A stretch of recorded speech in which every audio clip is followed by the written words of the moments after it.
Hi, I'm Ann Delisi. And I'm Chef James Rigato. And in this episode of Essential Cooking, James and I talk about all the ways you can make your Thanksgiving vegan this year. Every once in a while, Chef James Rigato and I just talk to each other. Well, actually, I ask him a lot of questions, and I have a lot of questions about Thanksgiving. And we've talked about a traditional Thanksgiving dinner in the past, but I thought we would change it up a little bit and talk about vegan Thanksgiving. Because I think there's more and more people who are eating vegan, and they shouldn't be on the sidelines eating a salad on Thanksgiving, and that we should remind people that it is possible to make vegan, quote unquote, Thanksgiving that is good and satisfying for everyone. It's true. I think it's probably the most difficult week of the year to be a vegan because a lot of vegans are going home to their families. A lot of vegans are first generation vegans, or their families don't always provide a full meal for them or know how to or make one that's delicious. I mean, I think most American Thanksgiving dinners are barely delicious in the first place. So chances are they're not making their vegan contributions delicious. You think? So, at the restaurant, we go vegan in August for the whole month to celebrate the beautiful, produce of Michigan. And then about a week in the spring, just for cabin fever. And then we'll do, actually this year we're doing vegan Thanksgiving. What made you decide to do vegan Thanksgiving? For me, it's a tough time to be a vegan. And I eat vegan a lot. I always say everyone's vegan, and then some people stop there, and some people add in dairy or eggs or all the way up to eating animals. But almost everyone enjoys fruit or eats potatoes or eats olive oil, drinks wine. So, some of the best things in the world are vegan. I mean, we all live off of Mother Nature and eat plant-based. So I don't find it to be limiting to be vegan. I think there's thousands of grains and nuts and seeds and fruits and vegetables that we can eat. So Thanksgiving to me is the intersection of autumn and winter.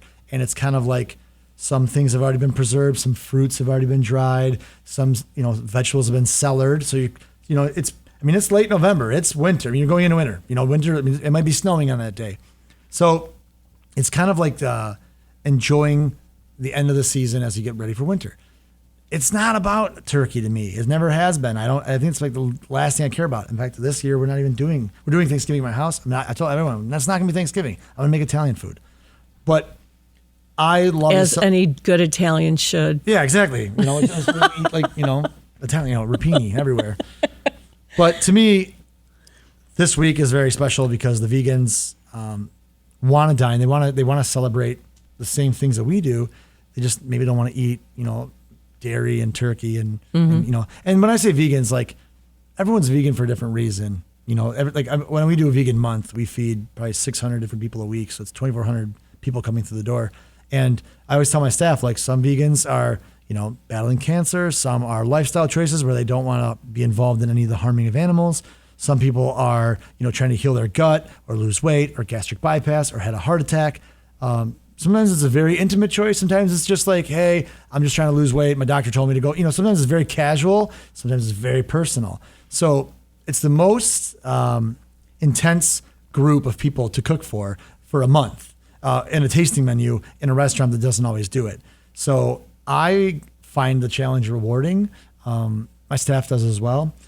And I think that we almost are always gratified because we put a lot of effort into it, whereas a lot of restaurants, vegan food, it's changing. But typical restaurants is like, here's your one vegan entree. I hope you like fried rice because that's all we're giving you. Right. So, we lean into it the complete opposite way and make it all about the vegans for the month. So, a couple dishes that we're going to do, for instance, because we've talked before, Ann, you said, well, how do you replace the turkey? To me, the way that we eat in the Midwest in America is not really the way the rest of the world eats. Right. Soup, salad, large protein. That's not real. I mean, that's kind of like post-World War II, structure of shipping food and restaurant culture. It's not really how the world eats. It's not how Asia eats. It's not South America. It's not really what we, it's not sustainable. So to me, it's more about multiple plates. It's like, think about what you see at like Korean barbecue, banchan, like, multiple dishes, pickled vegetables, textures, layers, breads, spreads. It's It's an abundance of ingredients spread out in front of you. That's a bounty, right? That's a cornucopia of food. So that's what I would try to recreate with a vegan Thanksgiving, not a tofurkey or, some kind of fake meat items. So, I'm going to do a Honeycrisp apple salad with sage and like a warm sherry vinaigrette, sweet corn fritters. Cornmeal is obviously plentiful in Michigan. We do a lot of cornmeal. And cornmeal is cool because you can make a fritter or a cornbread or a hush puppy without the use of anything else. I mean, cornmeal itself will become a nice texture for frying. We're going to do, of course, a squash soup. The variety of squash right now is so exciting. I love honey nut. I love butternut. I love kabocha. Acorn squash. Acorn squash is one of my favorites because it's so easy to handle. Just cut it once in the middle and scoop out the seeds, and you roast it with the flesh side down, and the skin usually slips right off. If you're looking for a easy labor squash, you can't beat the acorn. Flavor, honey nut, and kabocha are probably at the top. A squash soup with a cranberry mostarda. We're going to do smoky mac and cheese with some greens. Now, mac and cheese is definitely vegan if you use a vegan cheese. We're going to use Violife. That's a company that's doing some really impressive store-bought cheeses. Now, for years, I would never buy fake vegan cheese because I thought it was terrible. And I don't miss cooking with cheese if I'm thinking about vegetables. But it's basically potato and like rice flour and different, plant-based substances that make a really delicious cheese product. So I recommend Violife cheeses only. I'm sure there's other fine ones out there. I don't know about them. Buy them at your own will. Greens, I like to do a Southern style green, like a collard green. And instead of bacon or ham hocks or smoked turkey, I would use chipotle, smoked paprika, and vinegar, a little sugar, salt. Make sure you're using beet sugar because cane sugar uses, I believe they use bone in some capacity. I think I'm not in front of this, the internet to Google this, but you can do a little research yourself. Cane sugar will sometimes use, I believe it's bones in the process. So not all cane sugar is vegan. You know who taught me that? Customers coming in and being like, "This better not be cane sugar." And it wasn't, but I was like, "Why?" And they're like, "Oh, okay. I'm not." Michigan has a lot of beet sugar, so it's not hard for us. But I learned. Charred carrots with a pea stew, which is like a kind of pesto, like a nut and herb kind of paste. And then we're going to do a green bean casserole, but more inverted, where it's focusing on the mushroom element. We'll use maitakes. We'll do a nice, ragu, probably with coconut milk or oat milk. So just that alone, the things like that I think about with fall, Honeycrisp apples, sage, hazelnuts, corn, squash, cranberries, collard greens, carrots, maitakes. Like, these are the things that make me feel like fall or Thanksgiving. It's not the turkey. It's not, the bacon. So something quite different.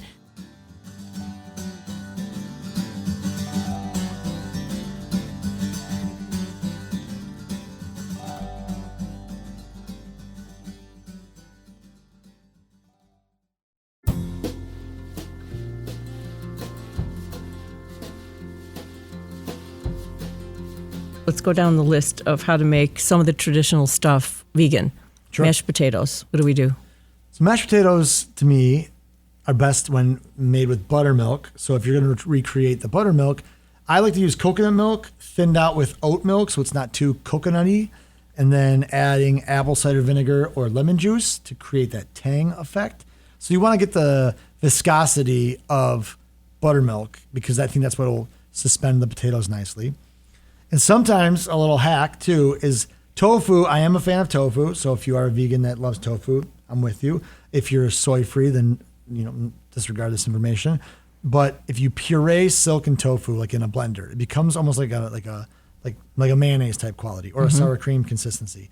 So if you have something like oat milk, which is too thin, you can whisk in whipped tofu and it'll give it body. So if you're trying to make like a ranch dressing or something, tofu is a great thickener, or it'll give it creamy body too, depending on what you're looking for. If you're trying to make something too thick, creamy, you can add whipped tofu. If you're trying to make something too thin, more body and viscosity, you can add whipped tofu. So whipped tofu is a nice kind of neutral flavored tool to mess with your sauces and consistencies. So in a mashed potato, let's say you're like, I hate coconut, well, then get an oat milk or an almond milk. I like the oat milk, pretty neutral and just eco-friendly. Mm-hmm. And then add whipped tofu and apple cider vinegar, and you'll get a nice buttermilk flavor. Prepared horseradish is also great to add to whipped potatoes. And I always use Idaho potatoes, peel them of all their debris on the outside. Give me a clean white potato. Chop it up into consistent sized pieces, rinse it well. I want it to go in a pot of clean water. I don't want to see any, starchy floaties. I want it nice and clean. Salt the water, boil it till it's tender, drain it, put it in a bowl, like in a KitchenAid, and whip it, or put it in a pot and you can manually whip it if you're up for the challenge. Adding your liquid. And I love Tabasco. I'm a big Tabasco guy. It's a nice little pop of heat and acid. Not so much that you taste Tabasco, but just enough to where it kind of brings it a little bit of excitement. Sitting in the background there. Yeah. And then I, don't be afraid. If you're a fan of margarine, you can always add a whack of margarine too, because a lot of margarines have that flavoring. Mm-hmm. It's kind of tastes like butter. Some vegans out there are like, they just don't want to harm animals. Other than that, they smoke cigarettes. They'll do like weird recreational drugs. Like some people are like not for their bodies; they're for the animals. It's about the animals. Yeah. So hey, like I support all dietary restrictions. Do whatever you got to do. But some people, if you're trying to be healthy, skip the margarine. But if you just really want to make vegan potatoes that taste like mashed potatoes, you can add margarine. All right. So what about the gravy to put on the those lovely mashed potatoes you just made? So gravy. I would recommend a vegetable broth. Depends on how savvy you are. Some vegan cooks are really talented out there. So if you already have your gravy that you love, good for you. If you have no idea what you're doing, I would buy a vegetable broth, some onions, garlic, and mushrooms, and miso. I think miso is going to be your best friend if you're vegan and you're trying to make anything in broth form, right? You want to make, some kind of like pho broth or a chicken noodle soup, or obviously like faux chicken, like a wild rice soup. Anything where you're trying to make a broth, miso is going to be your best friend. As a vegan, when vegan cooking, I feel like miso and tofu are like two of my favorite background tools. So I would saute the onions, garlic, and mushrooms, and I would add the vegetable broth, and then a few whacks of miso. And if you want to thicken it, sometimes I'll add a diced potato, and I will cook it and puree it. Now, if you're going to do this, you would make your broth and potato mixture separately, saute your onions and your garlic and mushrooms, and then pour your broth over that, or vice versa, add the sauteed items to the broth. Or you can use Wonder Flour if you're not gluten-free. Wonder Flour is very easy to use. Or if you're gluten-free, you can do a cornstarch slurry method. That's a nice method because you can start a little bit at a time and just keep adding it until it's thick enough for you. A lot of the store-bought gravies that we're used to, or the stuff that our moms made when we were kids, look like cornstarch. They're kind of shiny. Like a lot of Chinese food sauces use cornstarch, and like the Chinese American, I should say, very specifically take out Chinese American sauces like General's chicken or sweet and sour chicken. That shiny glossiness is usually from cornstarch. Right. So if you want your gravy to look like that, cornstarch. If you want it more like down home country where it's kind of like thicker, that's usually a flour based. Mm-hmm. But I don't disregard the potato method. You want to add just enough potatoes to make it almost like a thin soup, and you want to puree the heck out of it so it's a one consistent texture, and then add your garnishes. Nobody wants to bite into a chunk of raw potato floating in your broth. So I would make a nice, miso, vegetable stock potato puree that's ready to go, and then zhuzh it up with whatever ingredients you want in it. And when it comes to seasoning, things like stuffing, I recommend sage or thyme. Those are kind of like I feel like if you're like, people always want to know, what is that one thing? In stuffing this time of year, I feel like sage and thyme are kind of like the quintessential herbs of, stuffing. That's perfect. Who needs turkey? Exactly. Forget about it. There is. And I mean, right now there's a turkey shortage, and there's also the crazy stuff going on with it. So you might end up with a vegan Thanksgiving, like it or not. Thanks, James. Thank you. I hope you'll enjoy your Thanksgiving meal, whatever you end up cooking. We want to thank you for listening, and we would like to thank La Marca Prosecco for their support. From the hills of Veneto, Italy, you can never go wrong with Prosecco, whether it's in a spritz or drinking straight. Essential Cooking is produced by me, Ann Delisi, along with my co-host, Chef James Rigato.